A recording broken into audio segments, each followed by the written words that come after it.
Bruce Bennett, CEO of a multi-million-dollar empire, stood frozen on the sidewalk as he watched his abandoned wife Shirley begging for food with 4 children who looked exactly like him. 3 years ago, he had walked away from her pregnancy, convinced he was saving himself from weakness. Now, staring at quadruplets with his own eyes, he realized he hadn't escaped his destiny. He had destroyed it. And there was Shirley, the woman who once believed he hung the stars, now hollow-eyed and desperate, protecting 4 pieces of his soul that he never knew existed. But how did a love story that started like a fairy tale end with a woman begging on the streets? Stay with me because this story will break your heart before it heals it. And if you're ready for a love story that proves second chances are possible, hit that subscribe and like button now. Bruce's story began long before he became a millionaire. When he was 8 years old, his father walked out the front door and never came back. No goodbye, no explanation, just the sound of a car engine fading into the distance and a little boy wondering what he'd done wrong. His mother, Sarah Bennett, worked 3 jobs after that, her eyes always carrying a sadness that Bruce somehow felt responsible for. Every night, he'd wind his grandfather's pocket watch and promise himself he'd never be the kind of man who disappeared when things got difficult. But childhood promises have a way of breaking when fear takes the wheel. Bruce built his empire like armor. Every million earned was proof that he wasn't the disposable boy his father had left behind. Success became his shield, achievement his identity. He collected vintage pocket watches obsessively, each one a reminder that time, once lost, never returns. Yet somehow, he never learned to spend time on the things that actually mattered. That's where Shirley Brookins entered his story. Shirley was 25, an art therapist who worked with broken children, helping them paint their trauma into hope. She had grown up in foster care, bouncing between homes where love was treated like a temporary arrangement. Despite this, or perhaps because of it, she saw beauty where others saw brokenness. The night they met, Bruce was attending a charity gala for children's services.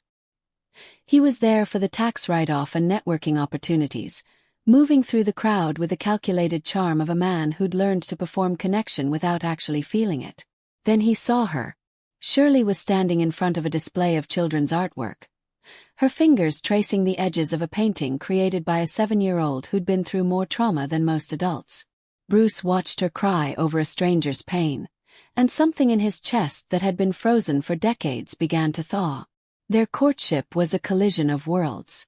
Bruce's black and white existence of boardrooms and bottom lines crashed into Shirley's universe of color and compassion.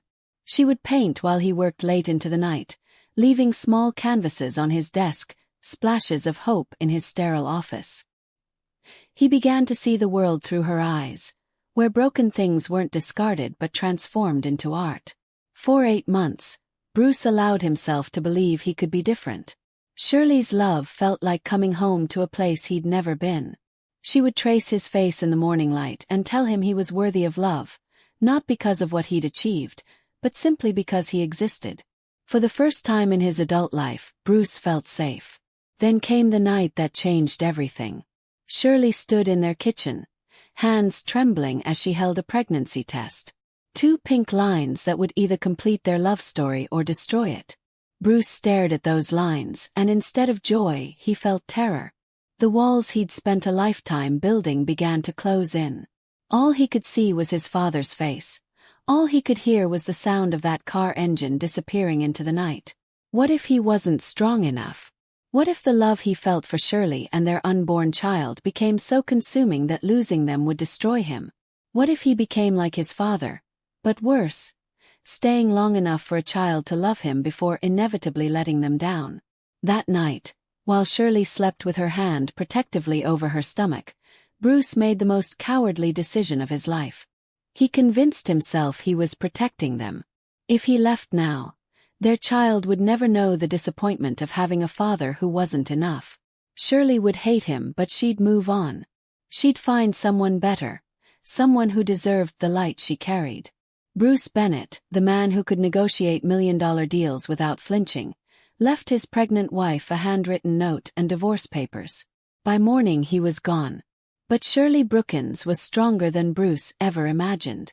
When the morning came and she found his note, something fierce awakened in her. The abandonment didn't break her. It forged her into something unbreakable. She was carrying life inside her, and she'd protect that life with everything she had. The pregnancy wasn't easy. At 4 months, doctors discovered she was carrying quadruplets. 4 heartbeats where there should have been 1.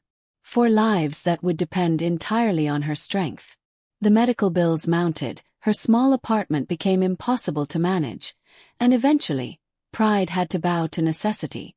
Carolyn Williams ran the Harbor Light Family Shelter with the fierce love of someone who'd seen too many broken families to believe in fairy tale endings, but still fought for happy beginnings. When Shirley arrived with her newborn quadruplets, Loretta, Lily, Lori, and Louis, Carolyn took one look at this young mother's determined eyes and knew she was witnessing something extraordinary. The children grew up surrounded by love, even if they didn't grow up with luxury. Loretta became the protector, always positioning herself between her siblings and any perceived threat. Lily was the dreamer, who talked to invisible friends and created masterpieces with whatever material she could find. Lori observed everything with wise eyes, speaking in whispers that somehow carried more weight than shouts. Louis was the explorer, fearless in his curiosity about a world that seemed too big and full of wonders. But children ask questions that parents aren't always prepared to answer. Mama, why don't we have a daddy like the other kids? Did our daddy love us? Is daddy ever coming home? Each question was a small knife in Shirley's heart, because the truth was complicated. How do you explain to a 3-year-old that their father was so afraid of loving them that he ran away? How do you help a child understand that sometimes the people who should love us most are the ones too broken to know how? Shirley kept a small canvas in her coat pocket, a half-finished painting of a family she'd started when she was pregnant. Some nights, when the children were asleep, she'd add tiny brushstrokes by lamplight, believing somehow that if she finished it, maybe the life it depicted would become real. Meanwhile, Bruce had convinced himself he was living the life he was meant to live. His company had tripled in value. He'd been featured on the cover of Forbes twice, and his penthouse apartment showcased every symbol of success money could buy. But success, he was learning, was a poor substitute for purpose. He still wound his collection of pocket watches every night, but now the ritual felt like a punishment. Time was passing, and he was wasting it on things that didn't matter. His business partner, George Grasser, had lost his own family to the demands of building an empire, and he watched Bruce making the same mistakes with growing concern. "Money can't hold you when you're dying, Bruce," George would say during their late-night strategy sessions. But Bruce had become an expert at changing subjects that made him uncomfortable. 3 years passed like this. Bruce building his fortress of success, Shirley raising 4 children who looked more like their absent father with each passing day. Storm gray eyes, stubborn chins, the same way of tilting their heads when they were thinking deeply about something. Every day, Shirley saw Bruce in their faces, and every day, she had to choose forgiveness over bitterness. Then came the Tuesday that changed everything. Bruce had developed a routine of grocery shopping at odd hours to avoid crowds and recognition. At 6 a.m. on a cold March morning, he was leaving the store with his usual selection of expensive, organic, single-serving everything, the grocery list of a man who'd forgotten how to live for anyone but himself. That's when he saw her. Shirley was standing outside the store with 4 small children clustered around her like planets around the sun. She was trying to juggle grocery bags, comfort a crying Lily, and keep Louis from running into the parking lot, all while Loretta helped Lori tie her shoe. Her coat was worn but clean, her face tired but beautiful in the morning light. Bruce's world stopped. 3 years collapsed into a single moment of recognition. The grocery bags fell from his hands, expensive organic apples rolling across the asphalt. His heart, which had been running on autopilot for 36 months, began to beat so hard he thought it might burst. But it was the children that destroyed him completely. 4 little faces that were mirror images of his own. Loretta had his determined jaw, Lily had his storm gray eyes, Lori had his serious expression, and Louis had his unruly dark hair. They were him, multiplied into tiny, perfect versions that took his breath away. "Mama, who's that man staring at us?" Loretta whispered, stepping protectively in front of her siblings. Shirley looked up, and time fractured between them. 3 years of carefully constructed walls crumbled in the space of a heartbeat. She saw him older, more tired, wearing guilt like an expensive suit, and felt every emotion she'd buried come rushing back like a tsunami. "Shirley." His voice was rough, like he hadn't said her name in years. Which Bruce realized he hadn't. "Bruce." She said his name like a prayer and a curse wrapped together. The children sensed the tension immediately. Louis hid behind Shirley's leg. Lily stopped crying to stare at this stranger who seemed to know their mother. Lori and Loretta moved closer together, creating their own small fortress of protection. "These are..." Bruce couldn't finish the sentence. The words were too big, too life-changing. "Your children." Shirley's voice was steady, but Bruce could see her hands shaking. "Loretta, Lily, Lori, and Louis. They're 3 years old. Have you ever had a moment where your entire life shifted on its axis? Drop a comment below about a time when everything you thought you knew changed in an instant." Bruce knelt down to the children's eye level, his expensive suit touching the cold concrete. 4 pairs of eyes that looked exactly like his own stared back at him with a mixture of curiosity and caution. "Hi," he whispered, his voice breaking on that simple word. "Are you our daddy?" Louis asked with the devastating honesty that only children possess. The question hit Bruce like a physical blow. Here was his son, this brave little boy with his own eyes and Shirley's fearless heart, asking the question Bruce had been running from for 3 years. "I..." Bruce looked up at Shirley, searching for permission, for guidance, for forgiveness he didn't deserve. "I'm your daddy. Where have you been?" Loretta demanded, her small chin raised in defiance that Bruce recognized as his own stubborn streak. "I made a mistake," Bruce said, looking directly at his daughter. "The biggest mistake of my life. I was scared and I ran away, and I'm sorry." Shirley watched this interaction with her heart breaking and healing simultaneously. This was the conversation she'd imagined 1,000 times, but reality was more complex than any scenario she'd rehearsed.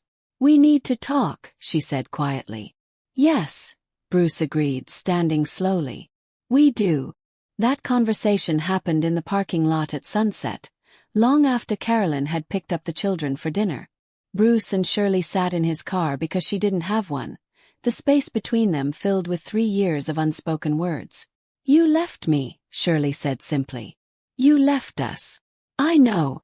Do you know what it was like?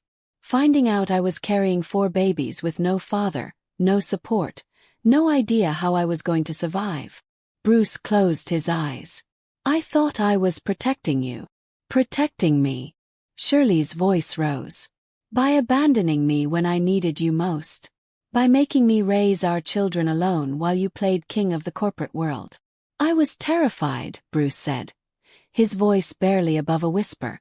"My father left me, and I was so afraid I'd do the same thing to our children that I did it anyway. I know how insane that sounds. It sounds like cowardice." The word hung between them like a blade.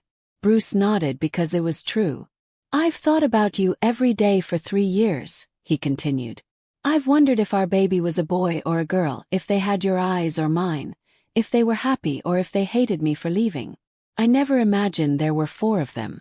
I never imagined they'd be so perfect." "They are perfect," Shirley said fiercely. "And they've asked about their father every single day since they could talk. Do you know what I told them?" Bruce shook his head, afraid to hear the answer.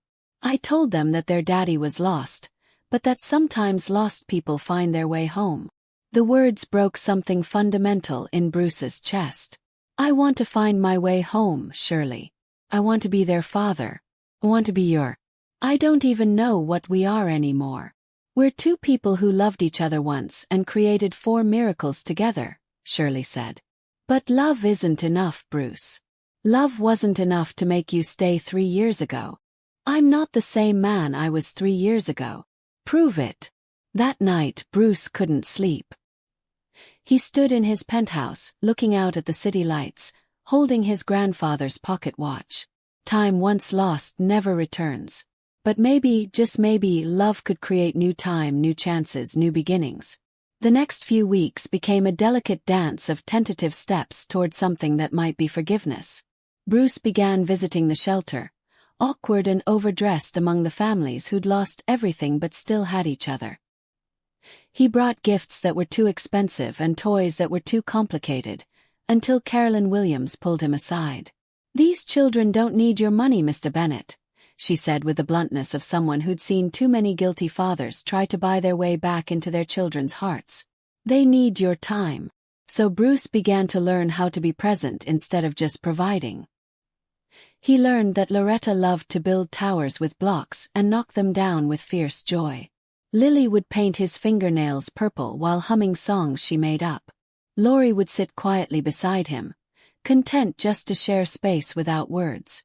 Louis would climb onto his lap and fall asleep, trusting in a way that both humbled and terrified Bruce.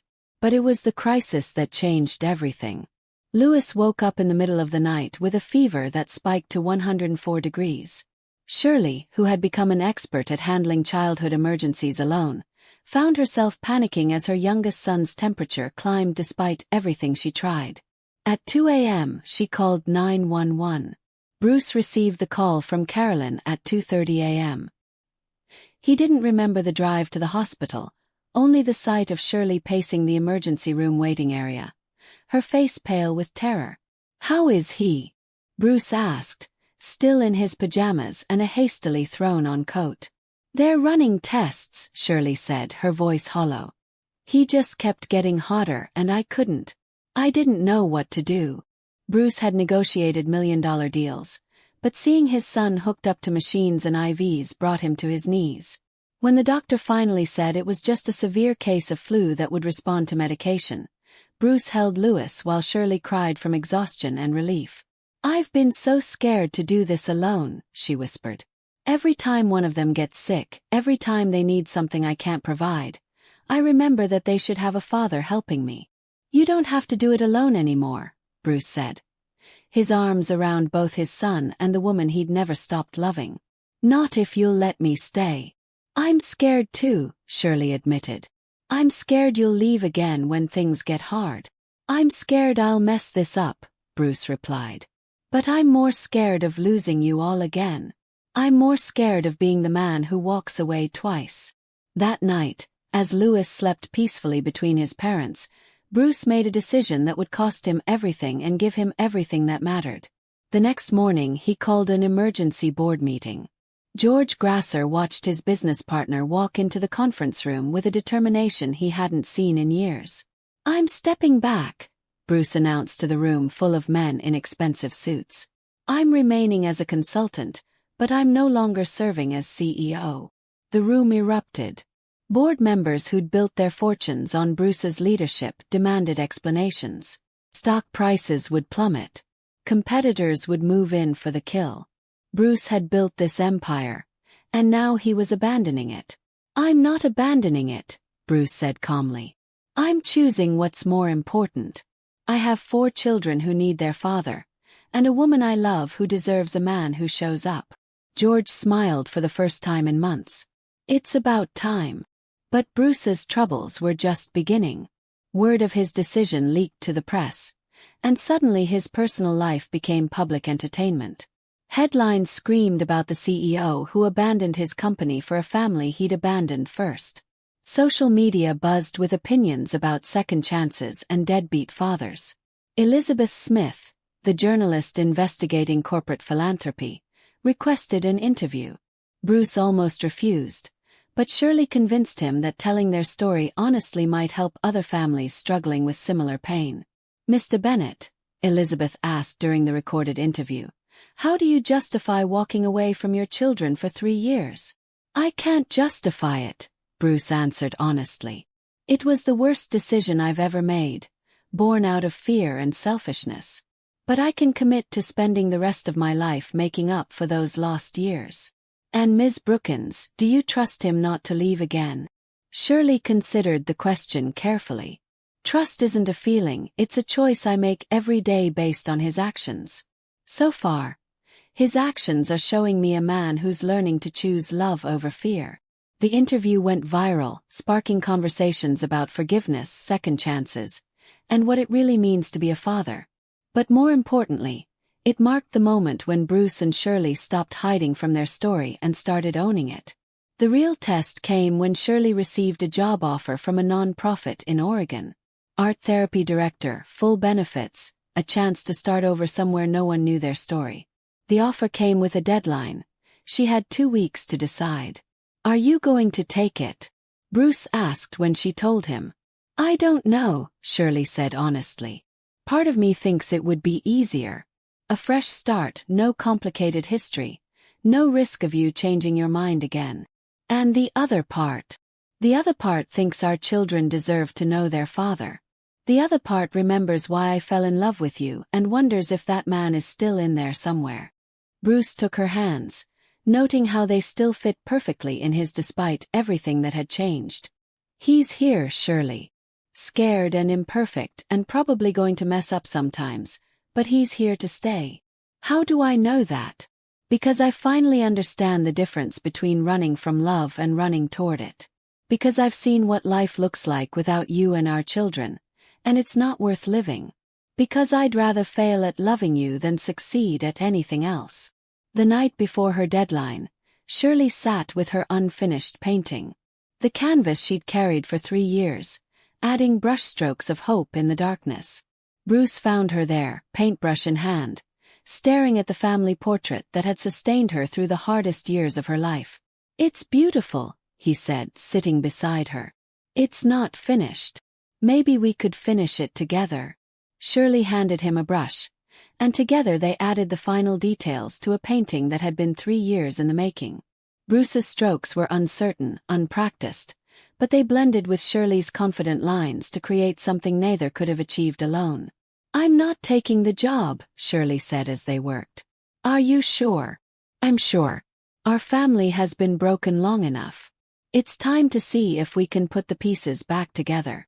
6 months later, Bruce and Shirley weren't living a fairy tale, but they were living something better. They were living truth. Bruce had learned that being a father meant showing up for scraped knees and bedtime stories, not just providing financial security. Shirley had learned that forgiveness didn't mean forgetting, but it did mean choosing hope over hurt. The children had adapted to having their father in their lives with a resilience that made children both fragile and incredibly strong. Loretta still tested Bruce's commitment regularly, but she'd begun to save him drawings from school. Lily painted their fingernails matching colors and declared them family fingers. Lori shared her quiet observations about the world, and Louis fell asleep in Bruce's lap every Sunday afternoon. Their story didn't end with a wedding or a grand romantic gesture. It ended with a Tuesday morning in their small apartment that Bruce had moved into after selling his penthouse. Shirley was making pancakes while Bruce helped Louis tie his shoes. Loretta was reading to Lori, and Lily was humming one of her invented songs. Bruce looked at the completed family painting hanging on their refrigerator, held up by 4 different colored magnets the children had chosen. It wasn't perfect. You could see where different hands had worked on it, where styles and techniques didn't quite match. But it was real, and it was theirs, and it was beautiful in its imperfection. "Do you ever regret it?" Shirley asked, flipping pancakes with practiced ease.